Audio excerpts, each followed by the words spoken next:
Hello and welcome to Friday Night Fright presents comic book Calvacadia 2020.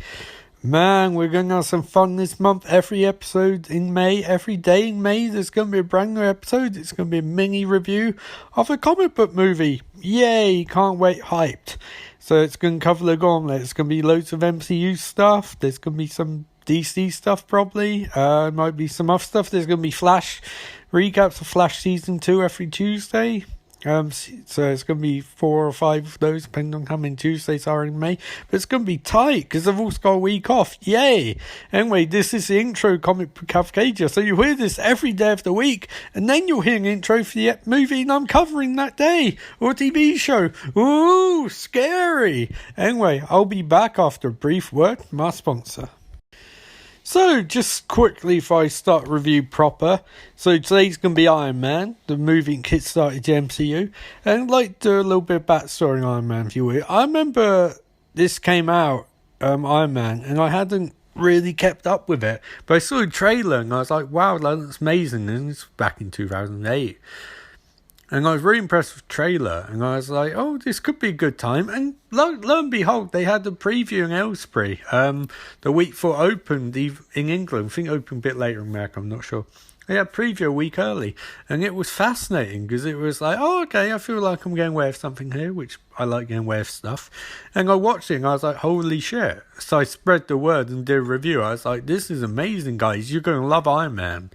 And lo and behold, a dozen years later, it's become a monster. So I just thought I'd give you some backstory. I'm not even shy about how much I like Iron Man, but I haven't watched it in a long time, so maybe it won't hold up. But who knows? Anyway, the review will be up in a few seconds. Just go piss around with my new iPhone for a bit more. So yeah, on to the Iron Man review then. So, what are my thoughts on Iron Man from present day perspective? Well, it's difficult to say really. I mean, you can criticise the movie for feeling a bit dated and stuck in its time, which is true. Even though the film came out in 2008, it has aged a bit. The villain's kind of mediocre. Not Jeff Bridges' fault, but Obadiah Stane's not particularly great. And well, originally it was fresh and innovative. Now it feels old pat. The Marvel movies have got a lot more experimental since then. The directors are taking more chances, writers taking more chances, actors taking more chances, and they're creating more dynamic movies. This doesn't really hold up brilliantly compared to those, but you do have to remember that at the time there wasn't that much superhero stuff out there in terms of really being the mega box office success it is now, certainly. And so Iron Man, being a competent, well-made movie, would have been quite revolutionary. And indeed, it was at the time. I still remember, like I said in the opening, that I was stunned by Iron Man when it came out. I was really impressed, but a dozen years since then, and the genre, subgenre, whatever, has really picked up speed. What would I say were Iron Man's the movie's positives? Well, firstly, Robert Downey Jr. is perfect as Tony Stark, because he remembers the one thing he needs to remember, which is Tony Stark does not always have to be likeable. Indeed, a lot of time he's not very likeable. His quips are arrogant and not forced, but don't seem particularly genuine. He's a bit of a jerk. He treats his friends like crap. He treats Pepper like crap. But at the same time, there is an understandable character arc in play, and indeed, with the benefit of hindsight, it's a brilliant character arc that really does encapsulate everything about Tony Stark and bring him up to the present day. And it's also viewing the movie in terms of what happens afterwards. You can see it as Tony Stark dealing with Obadiah Stane is quite similar in some degrees to how he deals with Thanos in later movies. Taking that idea of, this guy who thinks he knows this bold guy who thinks he knows what's best for everyone, and was a father figure of sorts. Obviously, Thanos wasn't a father figure for Tony, but, he was an older guy and he thought he knew best and Tony didn't. And also, a lot of Tony's general cat quirks and things like that in this movie designed, or in retrospect, feel designed the path later on. You've got the arrogance, you've got the ego, you've got the belief that he can save the world, you've got his addiction to heroism side, because he flouted his pepper in this movie. He doesn't want to stop being Iron Man, which comes up later on. But they're not forced. They seem quite genuine to move in question. Even some quips are forced.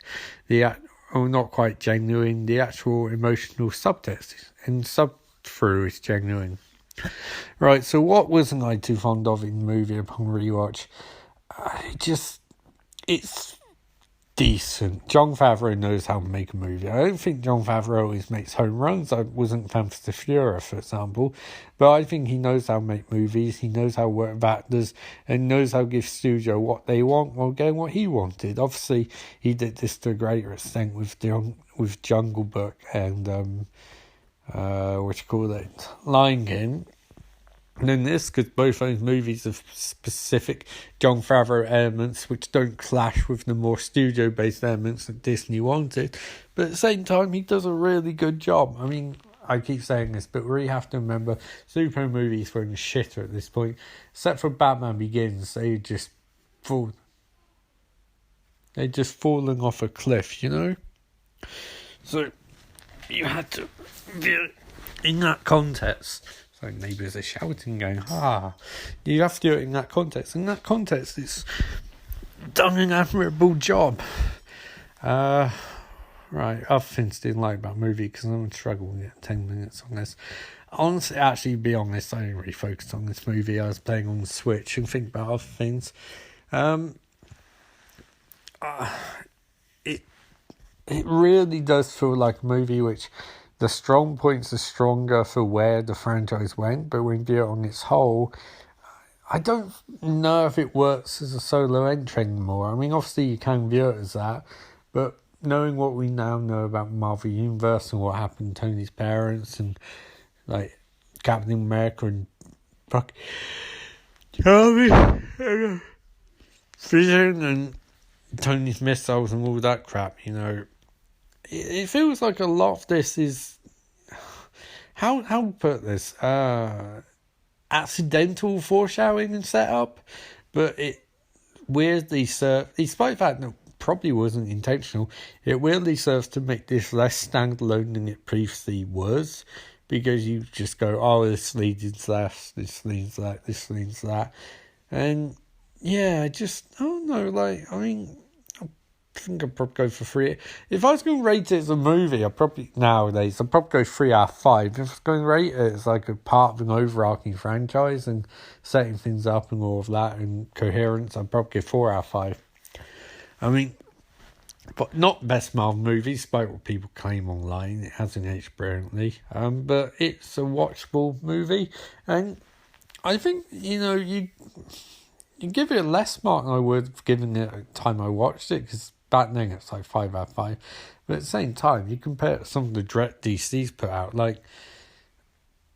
I'm going to go 3.5 out of 5, because I give Birds of Prey 3 out of 5, and this was much, much, much better than Birds of Prey.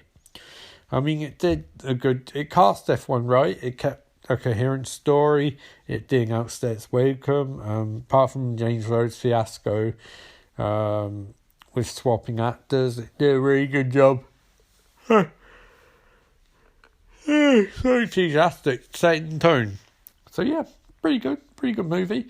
Tomorrow it's going to be Iron Man 2, which I don't have much hope for. If I gave this 3 out of 5 in retrospect, I can't see why I'd give that. I know some people are going to say, why don't you review The Incredible Hulk? Well, to be honest, I'm doing these on Disney+. I own The Incredible Hulk on DVD, and I don't really think anything. All you need to know about The Incredible Hulk for the future references, William Ross is played, General Thunderbolt Ross is played by William Hurt, and Bruce Banner is a guy who turns into a Green Rage monster. That's all you need to know, because they don't bring up any of other shit. So. Bonus thing. If you have access, or if you want buying iPhone, things like that, definitely recommend The Morning Show on Apple TV. I've watched one episode and it's really, really, really frigging good. So definitely recommend that. Anyway, I'll be back tomorrow with Iron Man 2. So until then, remember, life is beautiful.